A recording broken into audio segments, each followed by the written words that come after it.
지난주에 우리가 어떤 이야기를 나눴는가 하면 예수님과 제자들이 이제 예수님 생애의 마지막 명절인 유월절을 지키기 위해서 예루살렘으로 가는 길에 여리고를 지나는 이야기를 우리가 함께 나누었습니다. 그곳에서 삭개오를 만나게 되죠. 그리고 그 삭개오의 집에서 하룻밤을 머물게 되십니다. 잃어버린 자였던 삭개오를 예수님께서 찾아가시고 그를 만나시고 그를 구원해 주십니다. 그리고 그는 변화됩니다. 이제 예수님은 예루살렘에 도착을 하게 됩니다.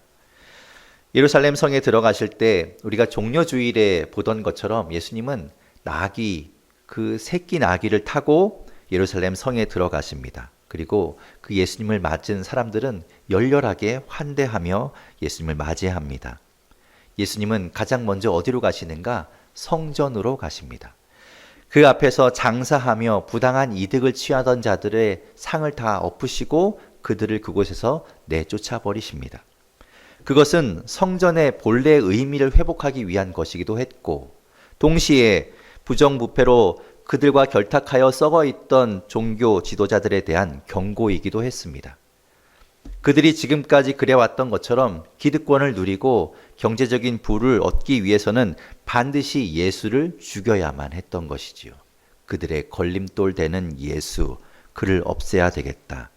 그렇게 그들은 그 마음으로 하나가 되었습니다. 그들 앞에 그들의 공공의 적이 나타나게 된 겁니다. 사실 유대교의 종교 지도자들은 항상 대립각을 세운 또 늘 모여서 토론을 벌이던 그런 사이였습니다. 지금 우리의 국회와 마찬가지로 그들도 의회를 이루고 있었는데 각 정당과 정파가 있는 것과 같이 그들도 각 종파가 나뉘어져서 서로 자기들의 주장을 펼치고 있었지요. 그들이 모여있는 곳을 사내들인이라고 부릅니다. 그 사내들인은 유대교의 최고 의결 기관이었습니다. 사내들인은 의회, 공회를 말하는 것인데 그 뜻은 함께 둘러앉는다라는 뜻을 가지고 있습니다. 사내들인의 의장은 대제사장이 맡고 있었고 그 의회의 의회원은 백성들의 대표 70명으로 구성된 그렇게 의회였습니다. 그 70명 가운데는 여러 종파의 대표들이 있었던 것이지요. 바리새파의 사람들도 있었고 사두개파 사람들도 있었고 서기관도 있었고 또 백성의 장로들도 있었습니다. 그들이 다 모여서 중요한 사안들, 특별히 종교적인 사안들에 대해서 회의하고 결정하는 일들을 했습니다. 그렇게 다른 종파의 대표들이 모여 있다 보니까 어떤 사안을 처리할 때 의견의 일치를 보기란 쉽지 않았습니다. 하지만 말씀드린 것처럼 공공의 적인 그 예수를 없애는 일에는 모두가 한 마음이 되었던 것이지요. 그래서 예수님이 19장에서 성전을 청결하신 이후에 20장에 들어오면 이들은 그 예수를 없애기 위해서 하나의 꼬투리를 잡으려고 무던히도 애를 씁니다. 그래서 맹공을 펼치지요. 처음에는 20장에서 보지만 그들이 와서 무엇을 물어보는가? 무슨 권위로 이런 일을 하느냐고 물어봅니다. 권위에 대한 트집을 잡는 것이지요. 그 다음으로는 로마의 통치 아래에 있었기 때문에 로마의 황제인 가이사에게 세금을 바치는 것이 옳으냐 이것을 가지고 따져 묻습니다. 당연히 예수님은 그들의 그 올가미를 피해서 오히려 그들을 더 꼼짝 못하게 만드셨습니다. 그들은 이제 바짝 열이 올랐습니다. 약이 올라서 어찌할 바를 모르고 있는 그들 가운데 그때 내가 예수의 꼬투리를 잡겠다며 나선 사람들이 있었던 것이죠. 그들이 누구인가? 오늘 본문 27절에 있는 것과 같은 사람들입니다. 오늘 본문 27절 말씀 같이 한번 읽어보겠습니다. 함께 읽겠습니다. 시작. 부활이 없다고 주장하는 그들은 사내들인 그 의회의 중추 세력이었던 사두개인들이었습니다. 그들은 평소에 부활이 없다고 주장했습니다. 그것으로 바리새인들과 계속해서 충돌이 있었던 사람들이죠. 하지만 바리새인들조차도 부활이 있다고 그래서 그들이 말하는 것처럼 부활이 없다는 그 주장을 속 시원하게 깨뜨리지 못하고 있었습니다. 그들이 예수님께 와서 이 부활을 가지고 예수님을 공격하려고 하는 겁니다. 사두개인들은 어떤 사람들인가? 사두개인은 사두개파 사람을 이야기하는데 그들은 스스로를 대제사장 사독의 계열, 사독의 후손이라고 말하는 사람들이었습니다. 그들은 그것이 그들의 자부심이었습니다. 예전에도 한번 말씀드린 적이 있는데 다윗 왕 때에 제사장은 두 계열이 있었습니다. 아비아달 계열과 사독 계열이 있었지요. 그런데 다윗 다음에 이제 왕을 누구로 세울 것인가에 대해서 그들이 갈라지게 됩니다. 아비아달 제사장은 그 아들이었던 아도니아를 옹립하려고 하고 사독 제사장은 솔로몬을 옹립하려고 각각 편을 나누게 됩니다. 그런데 다윗의 뒤를 이어서 누가 왕이 됩니까? 솔로몬이 왕이 됩니다. 그렇기 때문에 아도니아 편에 섰던 아비아달은 숙청을 당하게 되지요. 그래서 그의 고향이기도 했고 성막이 있던 아나돗이라는 곳으로 쫓겨가게 됩니다. 이제 그들은 비주류가 되게 되는 것이지요. 그 계열에서 나왔던 사람이 바로 예레미야였습니다. 이제 사독 제사장 계열은 예루살렘 성전에서 제사를 집례하는 주류 제사장이 된 것입니다. 바로 그 사독 계열의 후손이 이 사두개인인 것이죠. 그들은 어찌 보면 왕가만큼이나 전통을 가진 그런 가문인 겁니다. 그런 상당한 기득권을 가지고 있던 사람들인 것이지요. 바벨론에 의해서 이스라엘이 멸망하고 그 뒤에는 왕의 계승이 이어지지 않으니 어찌 보면 이들이야말로 진짜 정통성을 이어받은, 그래서 그것을 주장할 수 있던 그런 사람이라고 말할 수 있습니다. 로마가 비록 통치하고 있었지만, 그래서 로마가 총독을 파견하고 있었지만 총독이 와서는 정치적, 군사적 지배를 하고 있었고 종교적인 문제에 대해서는 이 사내들인에서 결정하게 했기 때문에 그 사내들인의 주축이 된 이 사두개인의 세력은 아무도 막을 수 없는 막강한 세력이 되었습니다. 그들은 자신들이 보고 싶은 것만 보고 듣고 싶은 것만 듣고 그것을 믿었습니다. 제사장 계열이었기 때문에 자신들의 지위를 뒷받침해주는 율법이 기록되어 있는 모세오경만을 경전으로 여겼습니다. 나머지는 믿지 않았습니다. 그러니 모세오경에 언급되지 않은 부활은 그들을 받아들일 수 없다라고 이렇게 이야기했던 것이지요. 그들이 부활을 인정하지 않는 데에는 또 다른 이유가 하나 있는데, 말씀드린 것처럼 그들은 많은 것을 누리고 있었다는 겁니다. 많은 권력, 많은 부, 이 땅에서 사는 삶이 너무나 만족스러웠던 것이죠. 그러니 내세, 부활 이런 것들에 관심이 없었습니다.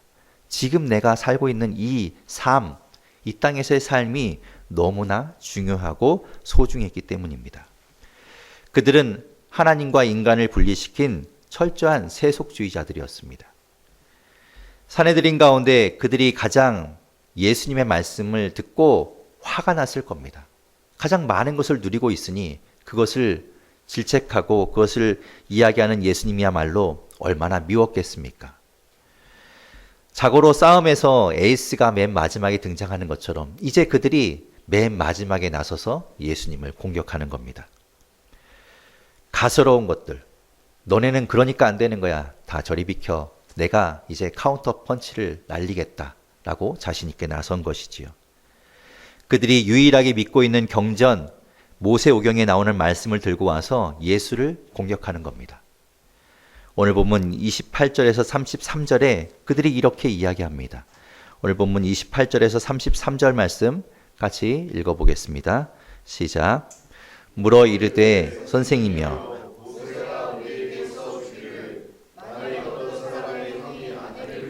자식이 없이 죽으면 그 동생이 그 아내를 취하여 형을 위하여 상속자를 세울지니라 하였나이다.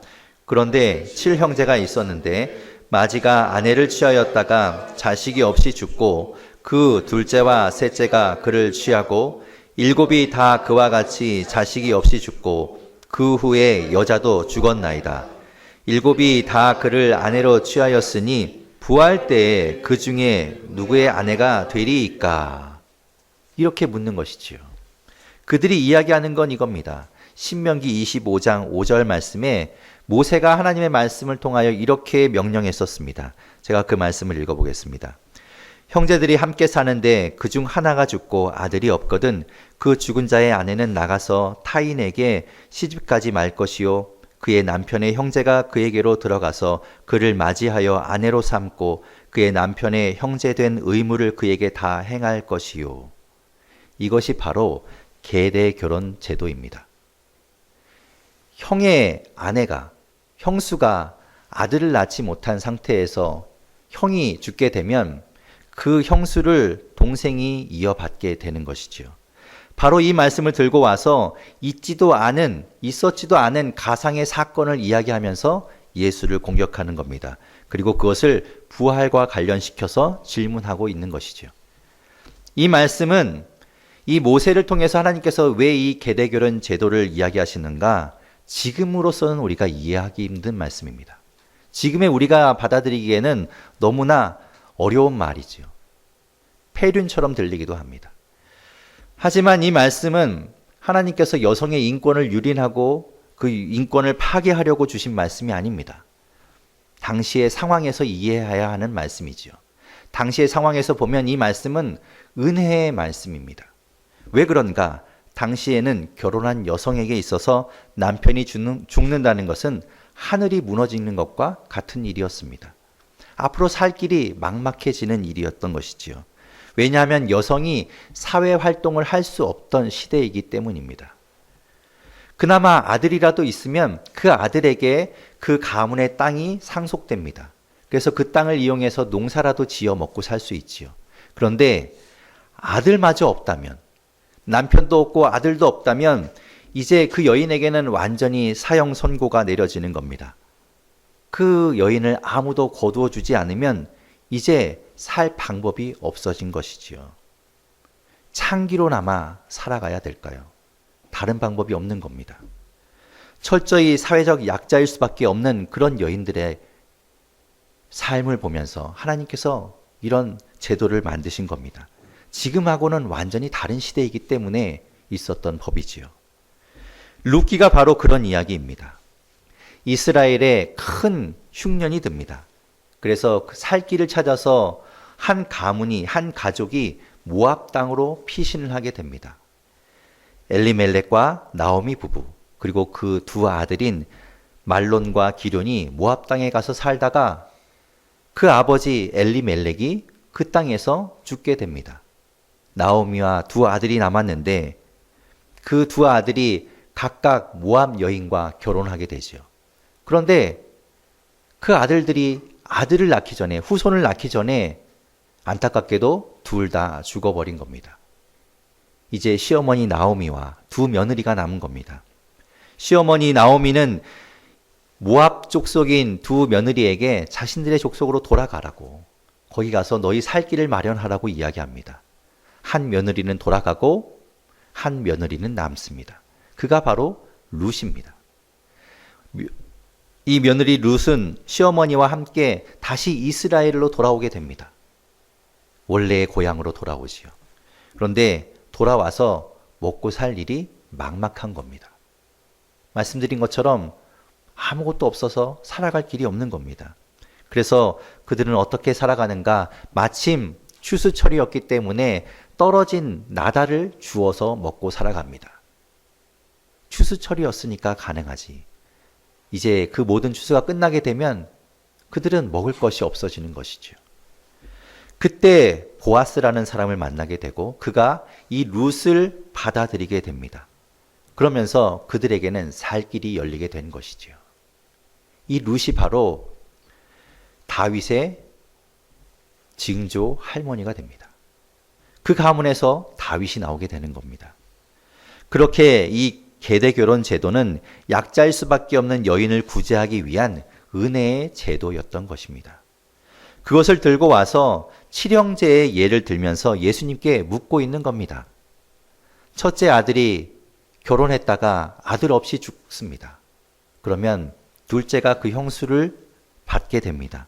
그런데 그도 아들 없이 죽게 되고 그 다음 셋째, 넷째, 일곱째까지 그렇게 결혼했지만 다 아들 없이 죽게 됩니다. 그리고 마지막엔 이 여인까지도 죽게 되지요. 나중에 부활하게 되면 나중에 모두 다 부활할 때 과연 이 여인은 누구의 아내가 되는 것입니까? 사두개인은 그렇게 묻고 있는 겁니다. 그들의 의도는 이런 겁니다. 그렇게 복잡한 일이 생길 것이기 때문에 부활은 있어서 안 됩니다. 이런 이야기죠. 나중에 그 관계가 복잡해지는 걸 어떻게 감당하겠습니까? 그러니 부활은 있어서 안 됩니다. 이런 이야기인 겁니다. 하나님이 말씀하신 그 계대 결혼 제도의 의미는 온데간데 없어지고 껍데기만 남아 있습니다. 하나님이 모세를 통해 말씀하신 것이 누구의 아내가 되는 것, 누구와 같이 사는 것, 이게 중요한 것이 아니라 그 여인이 살 방법을 마련해 주는 것, 그것이 중요한 것이었는데 그것은 없어져 버린 것이죠. 부활 이후에는 살 방법이 필요하지 않습니다. 사두개인들은 부활을 믿지 않으면서도 이렇게 억지를 부리고 있는 것이고 부활을 믿지 않으니 무지한 상태에서 예수님께 질문하고 있는 겁니다. 그들은 이 땅의 논리, 자신들의 생각, 자신들의 이성 안에서 모든 것들을 생각하고 판단하고 있는 겁니다. 왜냐하면 지금 자신들이 살고 있는, 지금 자신들이 보는 세상이 전부라고, 그리고 그것 외에는 없다고 믿기 때문인 것이죠.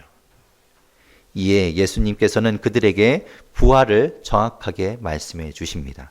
그것이 오늘 본문 34절에서 36절까지의 말씀입니다. 우리 같이 한번 34절에서 36절까지의 말씀을 읽어보겠습니다. 시작. 예수께서 이르시되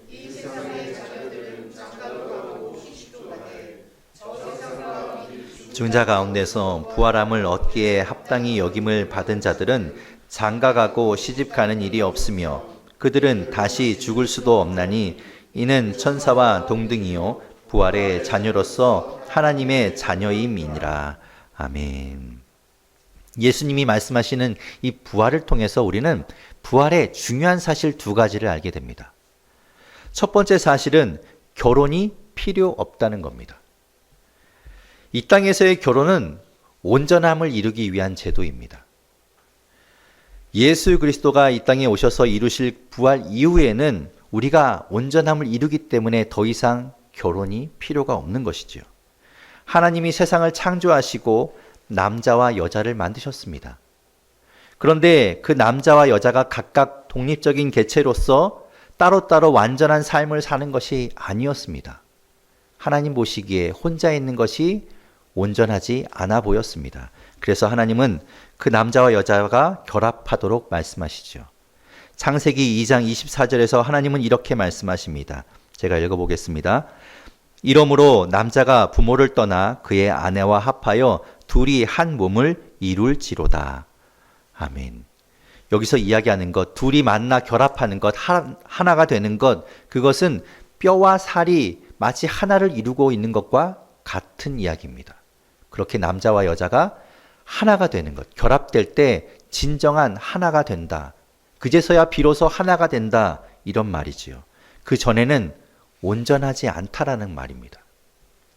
그리고 부활하신 예수님을 통해서 부활 이후에 우리의 몸은 완전히 새로운 몸이 된다는 걸 이야기하고 있는 겁니다. 예수님이 장사되고 3일째 되었을 때 막달라 마리아와 그리고 옆에 있던 여인들이 예수님의 몸에 향품을 바르기 위해서 그 무덤에 찾아갑니다. 그런데 가보니 무덤 문은 열려 있고 무덤 안에 들어가 보니 예수님은 온데간데 없고 예수님을 싸고 있던 세마포만 개어져 있습니다. 예수님이 어디 간 것인가? 그들은 열심히 찾아다닙니다. 두리번 찾는 가운데 한 사람이 그들 앞에 나타납니다. 바로 예수님이죠. 그런데 그들은 예수님을 알아보지 못합니다. 예수님이 동산지기인 줄 알고 이 안에 있던 시신이 어디로 갔느냐고 물어봅니다. 그들은 그렇게 예수님을 따라다녔는데도 부활한 예수님을 보고 단번에 알아보지 못한 겁니다. 왜 그런가? 예수님이 이전과는 달라졌다는 겁니다. 또 예수님의 제자들 중에 두 사람이 예수님이 십자가에서 죽으신 것으로 인해서 낙심하고 그것 때문에 고향으로 돌아갑니다. 그래서 예루살렘을 떠나서 엠마오로 가는 가운데 한 사람이 그들과 함께 동행하게 됩니다. 그러면서 이런저런 이야기를 나누고 계속해서 걸어갑니다. 예수님입니다. 그런데 그들은 예수님을 알아보지 못했습니다. 왜 알아보지 못했는가? 이전의 예수님과 부활하신 예수님이 뭔가 달라졌다는 것이죠. 그래서 그들은 알아보지 못합니다. 하지만 그렇다고 해서 부활한 이후에 부활체의 모습이 완전히 새로운 다른 몸이 되는 것은 또 아닙니다. 제자들이 모여있는 곳에 예수님이 나타나셨을 때 모두가 예수님을 알아보았습니다. 그리고 베드로와 함께 갈릴리 바닷가로 돌아가서 어부로 다시 살기로 한 제자들이 고기를 잡고 있을 때 예수님이 나타나셨는데 요한이 멀리서 예수님을 알아봅니다. 그 이야기는 또한 이전의 예수님과 지금의 예수님이 같은 분이라는 것을 알 수 있다는 것이죠. 다르지만 같은 몸이 된다는 겁니다. 그런가 하면 물질적으로도 달라집니다. 예수님은 제자들이 예수님이 죽은 이후에 자신들도 해를 입을까 두려워서 꽁꽁 문을 걸어 잠그고 모여있는 그곳에 그 닫힌 것을 통과해서 제자들 가운데 서십니다. 요한복음에는 사도 요한이 이렇게 그것을 2번이나 기록합니다. 그들이 모여있는 곳에 문이 닫혔는데 예수께서 오사 가운데 서셨다라고 2번씩이나 이야기합니다. 그들이 볼 때도 놀라운 겁니다. 문이 다 닫혀 있는데 예수님이 그곳으로 들어온 것이지요. 뭔가 달라졌다는 겁니다. 지금의 우리의 몸과 뭔가 다르다는 것이지요. 그렇다면 부활하신 예수님께서 영적인 존재로만 존재했다는 말인가? 그렇지 않습니다. 예수님을 보고 놀란 제자들에게 예수님은 이렇게 말씀하십니다. 누가복음 24장 39절에 보면 예수님께서 말씀하시기를 영은 살과 뼈가 없으되 너희 보는 바와 같이 나는 있느니라 하고 말씀하셨습니다. 그러면서 제자들에게 먹을 것을 좀 달라 이렇게 말씀하시자 제자들이 구운 생선 한 토막을 갖다 드립니다. 그 자리에서 예수님은 그것을 드십니다. 그러니 부활하신 예수님이 뭔가 달라지긴 했지만 우리의 몸과 마찬가지로 뼈와 살이 있고 음식을 먹는 그런 몸이라는 것이지요. 달라지긴 했지만 같은 몸이라는 겁니다. 즉 부활한 이후의 몸은 지금의 몸과는 다른 겁니다.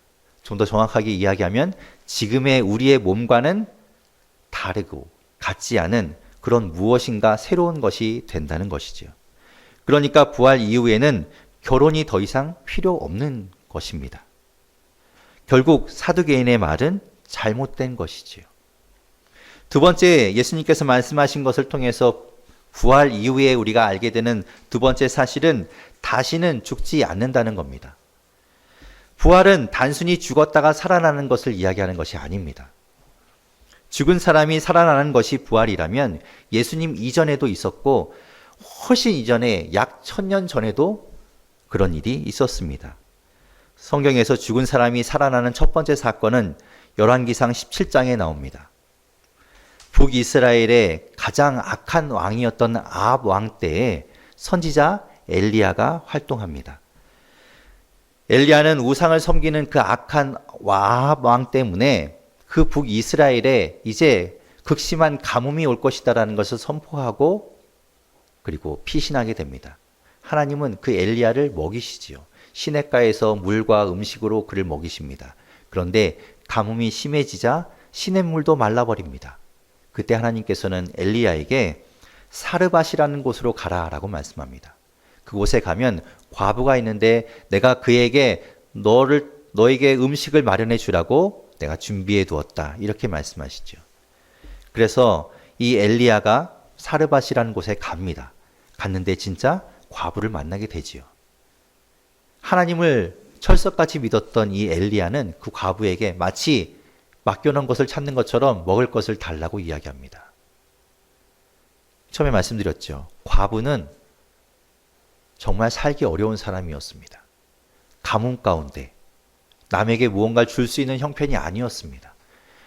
이제 그 과부도 하나 있는 아들과 함께 남은 그 재료를 통해서 이제 마지막 식사를 하고 더는 먹을 것이 없기에 이제 죽으면 죽겠다라고 생각하고 있던 차에 엘리야가 먹을 것을 달라고 이야기하자 그 말에 순종하여서 떡을 만들어서 엘리야에게 갖다 줍니다.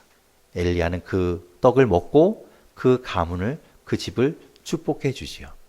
그래서 극심한 가뭄 가운데 있었지만 그 집에 기름과 그 곡식 가루는 떨어지지 않았습니다. 그곳에서 이 엘리야가 거하게 됩니다. 그런데 그 과부가 끔찍히도 생각하던 그 아들이 병에 걸려서 시름시름 앓다가 죽게 됩니다. 너무나 안타까운 일이죠. 이제 그 과부도 죽게 되는 겁니다.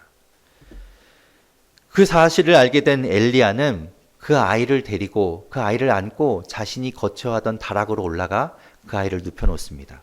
그리고 하나님께 간절히 기도합니다. 하나님, 이 아이를 고쳐주십시오. 이 아이를 살려주십시오. 그리고 그 아이 위에 3번 포개어 엎드립니다. 그러자 그 아이가 살아납니다. 놀라운 일이 일어난 것이죠. 그런가 하면 예수님도 죽은 사람들을 살리셨습니다. 나인성 과부의 아들도 살리셨고, 우리가 잘 아는 것처럼 베다니에 사는 마르다와 마리아의 오라버니인 나사로를 예수님께서는 살리셨습니다. 나사로가 죽은 지 나흘이나 되었지만 예수님께서 그 무덤 앞에 가셔서 나사로야 나오라 말씀하시자 죽었던 나사로가 붕대를 칭칭 감고 걸어 나왔습니다. 그들을 부활했다고 말할 수 있을까요? 정확하게 이야기하면 그들은 부활한 것이 아닙니다. 왜 그런가? 그들은 죽었다가 살아나긴 했지만 다시 죽었기 때문입니다. 예수님께서는 말씀하시죠. 부활한 이들은 다시 죽을 수 없다. 그 이야기는 다시는 죽지 않는다라는 말입니다. 그래야 그것이 부활입니다. 다시 죽으면 부활이 아닌 것이지요. 예수님은 무덤에서 부활하셔서 다시 죽은 것이 아니라 그 부활의 모습 그대로 제자들이 다 보는 가운데 하늘로 올라가셨습니다. 지금도 예수님은 살아계시지요.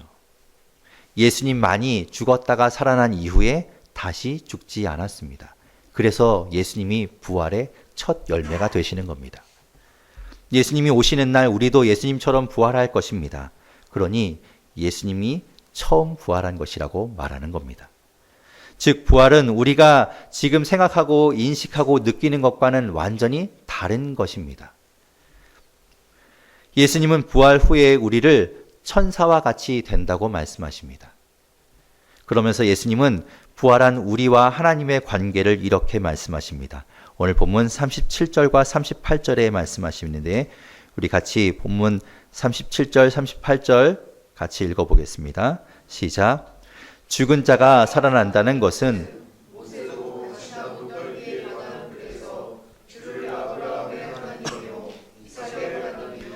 야곱의 하나님이시라 칭하였나니 하나님은 죽은 자의 하나님이 아니요 살아있는 자의 하나님이시라. 하나님에게는 모든 사람이 살았느니라 하시니 아멘. 예수님은 모세와 하나님이 만났던 그 처음 만났던 장면을 가지고 말씀하십니다. 왜 그 이야기를 하시는가? 지금 사두개인들이 유일하게 믿고 있는 모세오경 가운데 나오는 이야기이기 때문에 그렇습니다.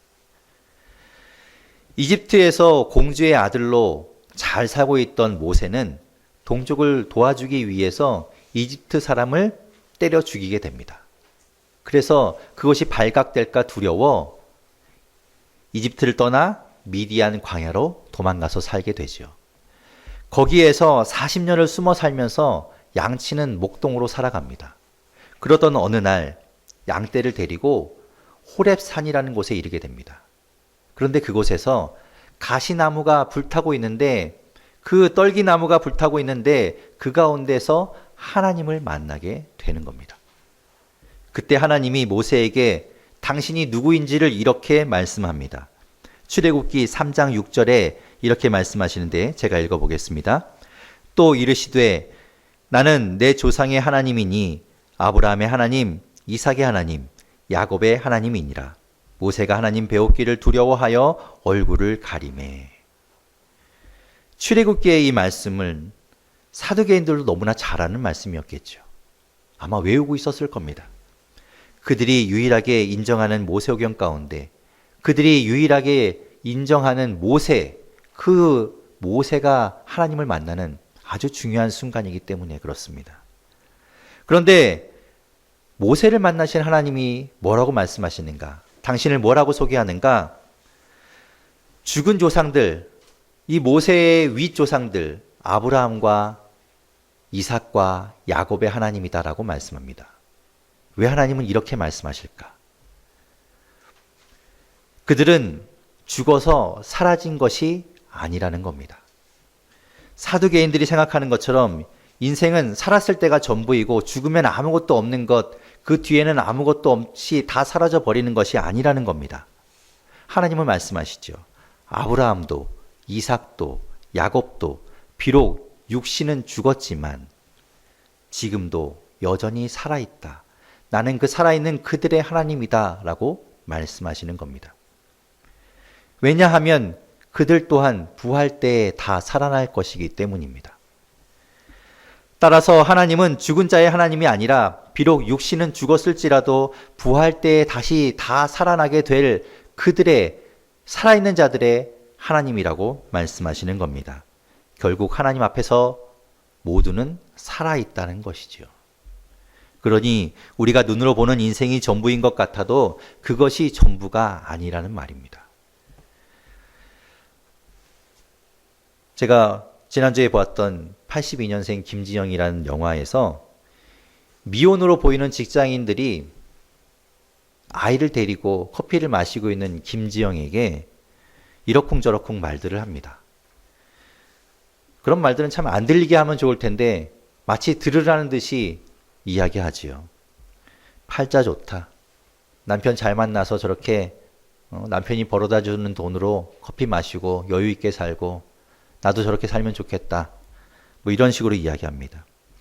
또 카페에서 커피를 사기 위해서 기다리다가 우는 아이 때문에 허둥지둥 당황하고 커피를 쏟고 그런 것들을 보면서 뒤에서 그들은 이야기하죠. 맘충이라고 이야기합니다. 불쾌하다는 투로 쳐다보며 이야기하는 그들을 향해서 주인공은 더 이상 참지 못하고 그들에게 다가가서 당당하게 이야기합니다. 정확한 대사는 기억이 나지 않지만 이런 의미의 말이었습니다. 당신들은 나를 지금 잠깐 보았는데 그 잠깐 보고서 나 전체를 어떻게 평가할 수 있느냐? 당신들이 나에 대해서 얼마나 안다고 그렇게 함부로 말하느냐? 이렇게 이야기합니다. 사람들은 눈에 보이는 것, 지금 내 눈에 보이는 것에 큰 영향을 받습니다. 그것이 전부라고 생각하지요. 그것이 완벽한 사실인 것처럼 생각합니다. 그것만이 진실이라는 것처럼 이야기합니다. 하지만 정말 그럴까요? 우리 눈에 보이는 것이 전부이고 그것만이 진실일까요? 사진 하나를 보여드리겠습니다. 우리가 인터넷에서 많이 보았던 그림이지요. 우리에게 보이는 부분에서 보면 왼쪽 사람이 오른쪽 사람을 공격하고 있는 것처럼 보입니다. 이것을 보면서 우리는 생각합니다. 아, 왼쪽 사람이 나쁜 사람이구나. 그런데 실상은 이런 그림입니다. 왼쪽 사람이 오른쪽 사람을 피해서 도망가고 있는, 쫓기고 있는 그런 현실인 것이지요. 우리 눈에 보이는 대로만 믿는 것이 얼마나 큰 허점인지를 보여주는 그림입니다. 여러분, 부활이 없습니까? 그런 것은 보이지 않으니, 내가 본 적이 없으니, 내가 인식할 수 없으니 없는 것입니까? 여러분, 속지 마십시오. 사두개인들은 지금이 좋기 때문에 자신들이 보고 싶은 것만 보고 보이는 것만 믿으려고 했기 때문에 부활까지도 없는 것이라고 생각했습니다. 내 눈에 보이는 것이 오히려 내 눈을 가리고 있는지도 모릅니다. 우리는 눈에 보이는 것에 가치를 두는 것이 아니라 눈에 보이지 않는 것에 가치를 두고 그것을 쫓아가는 사람들입니다.